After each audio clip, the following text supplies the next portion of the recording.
नमस्कार, स्वागत है आप सभी का एबी स्टार न्यूज में और मैं हूं आपके साथ जुबैर चौधरी। वक्त तो चला है हमारी देवभूमि का, जहां सबसे पहले बात करेंगे चार धाम यात्रा की।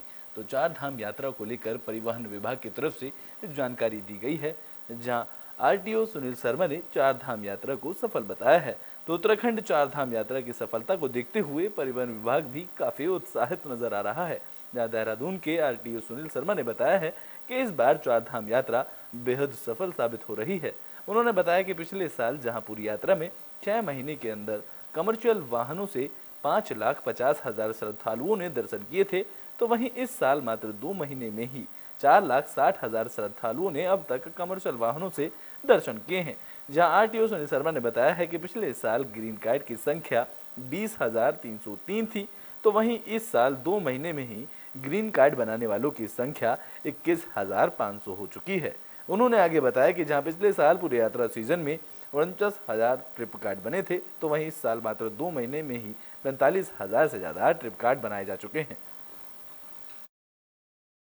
मैं आपको बताना चाहूँगा कि इस साल जो चारधाम यात्रा 2023 है वो बहुत अच्छी तरीके से चल रही है और पिछले साल के मुकाबले मैं यहाँ पर आपको बताना चाहूँगा कि पिछले साल पूरे यात्रा के टाइम पर हमारी कॉमर्शियल गाड़ियों से 5.5 लाख लोग गए थे 6 महीने में, और इस साल यात्रा में अब तक 4,60,000 आदमी जा चुके हैं मात्र 1.5 महीने 2 महीने के अंदर। इसके साथ साथ जो ग्रीन कार्ड बने थे हमारे पिछले साल पूरी गाड़ियों के, वो 20,303 बने थे।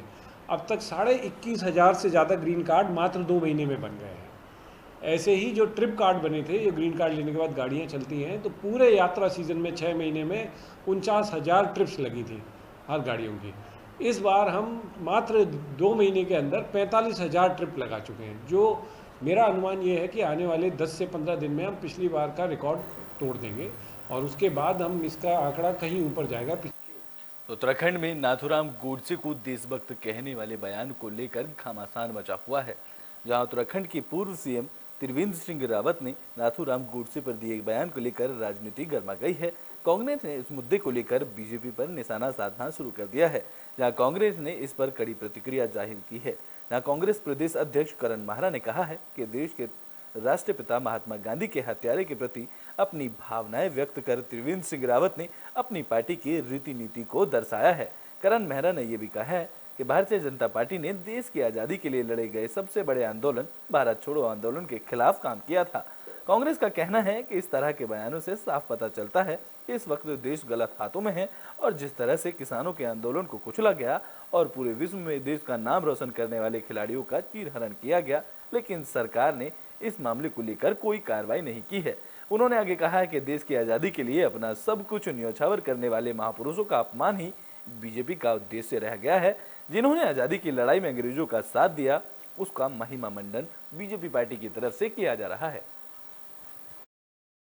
मैं त्रिवेंद्र रावत जी का एक बयान देख रहा था जिसमें वो नाथूराम गॉडसे, जिन्होंने महात्मा गांधी की हत्या की, उनको महिमा मंडित कर रहे हैं। और त्रिवेंद्र रावत जी से यही उम्मीद की जा सकती थी, क्योंकि वो संगठन से ताल्लुक़ रखते हैं जिन्होंने भारत छोड़ो आंदोलन का विरोध किया। गांधी जैसे महान व्यक्ति की हत्या करने वाले का समर्थन करके उन्होंने साबित कर दिया कि देश गलत हाथों में है। जब देश के किसान आंदोलन कर रहे थे, एक मंत्री के पुत्र ने किसानों को अपनी गाड़ी के नीचे कुचल दिया। मंत्री का कुछ नहीं हुआ, न उस मंत्री के पुत्र का कुछ हुआ। देश के खिलाड़ी जो गौरव बढ़ाते हैं, अंतर्राष्ट्रीय पदक प्राप्त, पद्मश्री पदक प्राप्त खिलाड़ियों का चीरहरण पूरे दिल्ली की बाजार में, सड़कों में हो रहा था, लेकिन प्रधानमंत्री और सरकार और भारतीय जनता पार्टी ब्रिटेन में बात उत्तरकाशी की कर लेते हैं, जहां 2 नाबालिग बहनों को भगाने का मामला सामने आया है। तो उत्तराखंड में हिंदू लड़कियों को भगाने के प्रयास का एक और मामला सामने आया है। ये मामला उत्तरकाशी जिले से जुड़ा हुआ है, जहां पहले भी पुरोला में हुई इस घटना को लेकर तनाव का माहौल बना हुआ था। अब नया मामला आरकोट क्षेत्र का है। यहाँ भी मुस्लिम युवक ने अपना नाम बदलकर पहले 2 सगी बहनों को झांसे में फंसाया और फिर उन्हें भगाने का प्रयास किया है। दरअसल आरकोट के मोल्डी में सेब बगीचे में काम करने वाली नेपाली मूल की महिला ने यूपी के मुजफ्फरनगर जिले के रहने वाले मुस्लिम युवक नवाब खान पर बेटियों को भगाने का आरोप लगाया है। बताया जा रहा है कि युवक और नाबालिग लड़कियों की दोस्ती पबजी गेम खेलने के दौरान हुई थी। जहां महिला ने इस मामले में आरकोट पुलिस चौकी में तहरीर दी, जिसके बाद आरोपी के खिलाफ पॉस्को एक्ट और बाकी धाराओं में मुकदमा दर्ज किया गया है। महिला को पुलिस ने बताया है कि मुजफ्फरनगर जिले के रहने वाले नवाब खान उसकी 2 बेटी गुड्डू को बनकर फोन पर अश्लील बातें करता था और ये लोग 2 साल से पबजी और दूसरे ऑनलाइन गेम खेल रहे थे।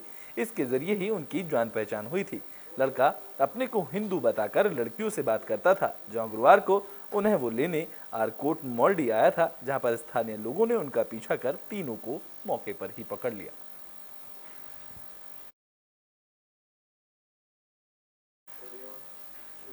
तो उत्तरकाशी में मुस्लिम दुकानों पर लगे पोस्टरों को लेकर पूर्व मुख्यमंत्री हरीश रावत का बयान सामने आया है। तो उत्तराखंड के उत्तरकाशी में लफ्ज जिहाद का मामला गर्माता जा रहा है। अब इस मामले को लेकर मुस्लिम समुदाय के लोगों को घरों में किराए पर न रहने देने की भी बात सामने आई है। इस मामले को लेकर पूर्व मुख्यमंत्री हरीश रावत का बयान सामने आया है।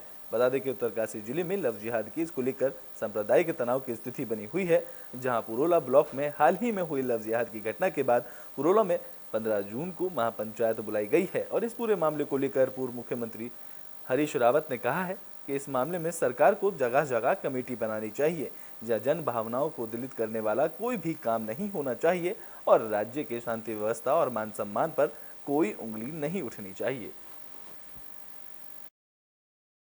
इस मामले में प्रबुद्ध लोगों को और सरकार को जगह जगह कमेटी बनानी चाहिए और देखिए, जन भावनाओं को उद्वेलित करने वाला भी कोई काम नहीं होना चाहिए और साथ साथ जो है अब राज्य के शांति। तो बुलेटिन में बात अल्मोड़ा की कर लेते हैं, जहां जागेश्वर धाम को कॉरिडोर बनाने की घोषणा के बाद अब मास्टर प्लान का काम शुरू हो गया है। तो विश्व प्रसिद्ध जागेश्वर धाम को प्रसिद्ध सरकार की तरफ से कॉरिडोर बनाने की घोषणा के बाद अब मास्टर प्लान की शुरुआत हो गई है, जिसके यहाँ पर लगातार श्रद्धालुओं की संख्या बढ़ रही है और मंदिर से लेकर जुड़े लोग भी, स्थानीय लोगों में भी इस मामले को लेकर खुशी का माहौल है।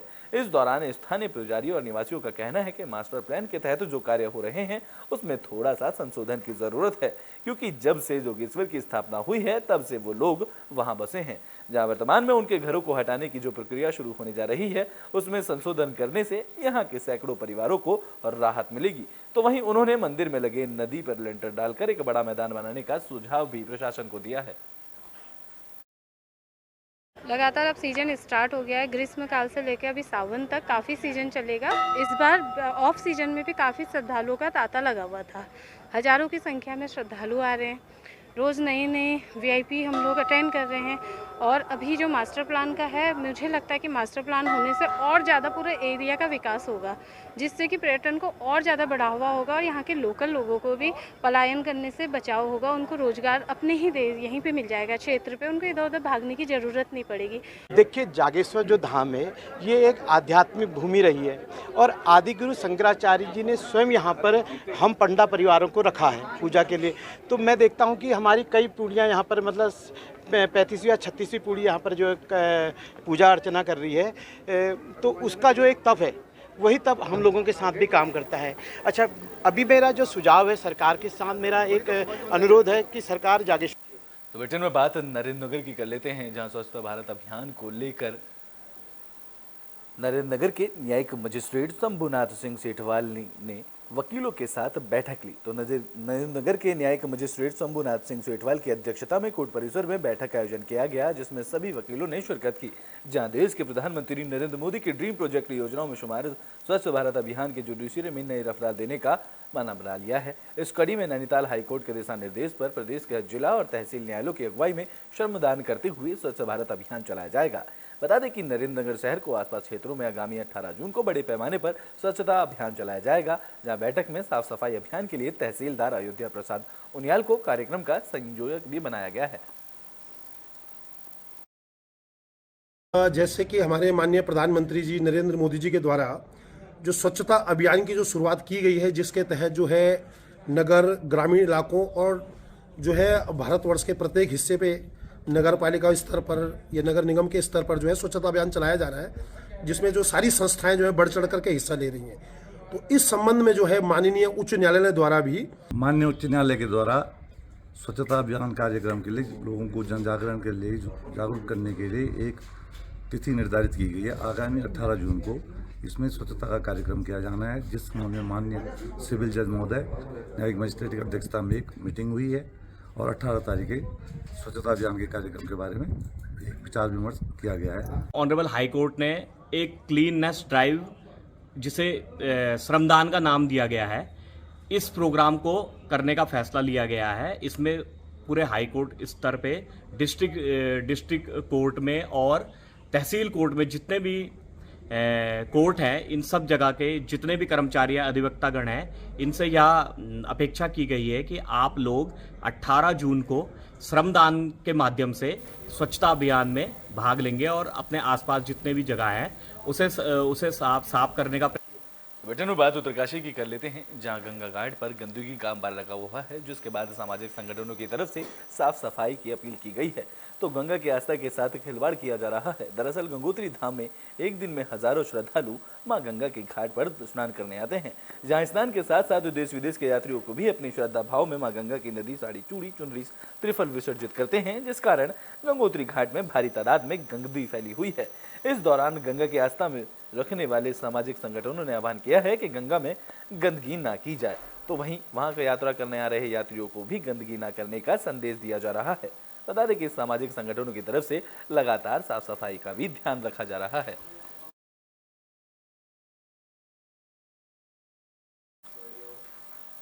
तो बुलेटिन में बात उत्तरकाशी की कर लेते हैं, जहां नदी के कटाव से होटल की दीवार गिर गई है। तो उत्तरकाशी के गंगोत्री राजमार्ग पे बने सिंगोटी के पास नदी के कटाव के कारण नारायण होटल के किचन की दीवार गिर गई। चार धाम यात्रा जहां अपने चरण बिंदु पर है, तो वहीं डोंडा के सिंगोट में पास नेशनल हाईवे पर बढ़ रहे नारायण होटल को नदी के हो रहे कटाव के खतरा बन गया है, जहां नदी के कटाव के कारण होटल के किचन की दीवार नदी में समा गई, जिस कारण होटल स्वामी की तरफ से सुरक्षा को देखते हुए किचन से सामान हटाया गया है। इस दौरान होटल स्वामी का कहना है कि नदी खनन में उपायुक्त लाई जा रही मशीनों के कंपन के कारण होटल में कई जगहों पर दरारें भी आई हैं। उन्होंने प्रशासन से मांग की है कि जल्द ही सुरक्षा के पुख्ता इंतजाम किए जाएं। अरे हमारा खनन के माफिया ने सारा हमारे किचन ढह गया है, इन्होंने रास्ता बना दिए, हमारा सारा किचन ढह रहा है। हमारे कोई यात्री मर जाएंगे तो हमें दिक्कत आ जाएगी। ना हमने किसी को नहीं किया, अभी दिहाड़ी आती है हमारे पास। तो बुलेटिन में बात हल्द्वानी की कर लेते हैं, जहां डीएम के निर्देश के बाद पेड़ों का कटान किया जा रहा है। तो बीती रोज हुए आंधी तूफान के चलते हल्द्वानी रामपुर रोड पर कार के ऊपर पेड़ गिर जाने से एक वकील की मौत हो गई थी, जिसका संज्ञान लेते हुए डीएम वंदना सिंह ने तुरंत ही अधिकारियों को ऐसे पेड़ चिन्हित कर तुरंत काट जाने के निर्देश दिए थे जो दुर्घटना का कारण बन रहे हों। वहीं अब ऐसे पेड़ों को काटे जाने का काम तेजी से चालू हो गया है, जहां सिटी मजिस्ट्रेट चित्रा सिंह ने बताया है कि ऐसे पेड़ों को चिन्हितकरण का काम पूरा हो चुका है और पहले चरण में रामपुर रोड के दोनों ओर स्थित पेड़ों को काटा जा रहा है और इसके बाद बरेली रोड पर 3 पानी बाईपास के पास पेड़ों को काटा जाएगा।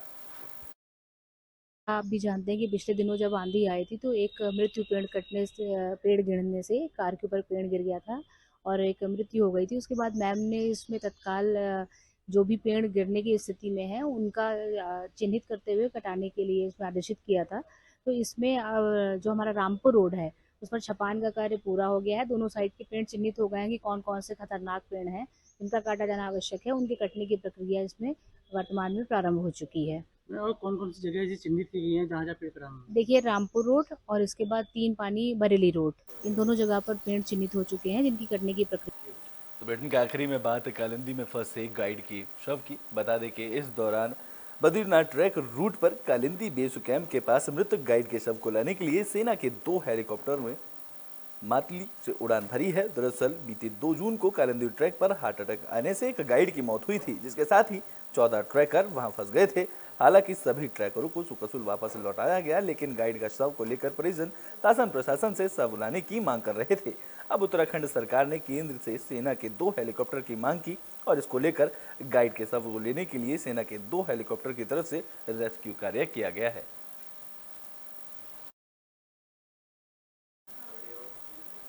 तो उत्तराखंड के बुलेटिन हमारी देवभूमि में अभी के लिए बस इतना ही। देश और दुनिया की तमाम खबरों के लिए देखते रहें एबी स्टार न्यूज।